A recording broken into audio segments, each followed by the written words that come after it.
3 ની ચાવી જોઈશું કે આપેલી સંખ્યાના અંકોના સરવાળાને 3 વડે નિશેષ ભાગી શકાય તો જ આપેલી સંખ્યાને 3 વડે નિશેષ ભાગી શકાય છે।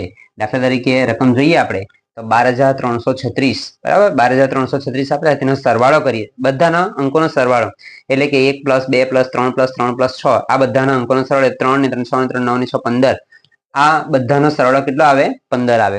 તો 15 ને આપણે 3 વડે ભાગાકાર કરતા બરાબર 3 5 15 એટલે શેષ કેટલા વધ્યા આપણા 0। આ રીતે શેષ આપણા 0 વધે એ અંકોના સરવાળો ને 3 વડે ભાગતા શેષ તમારા 0 આવે તો આખી રકમને 3 વડે નિશેષ ભાગી શકાય। તે જ રીતે 3,61,293 એમાં જોઈએ આપણે તો 3 ને 6 9 ને 1 10 ને 2 12 12 ને 8 20 ને 21 ને 3 24 24 તમારા 3 ના ઘડિયામાં આવે અથવા 24 ને 3 વડે ભાગાકાર કરે તો શેષ કેટલા વધશે 0। તો આ રકમને પણ 3 વડે નિશેષ ભાગી શકાય છે।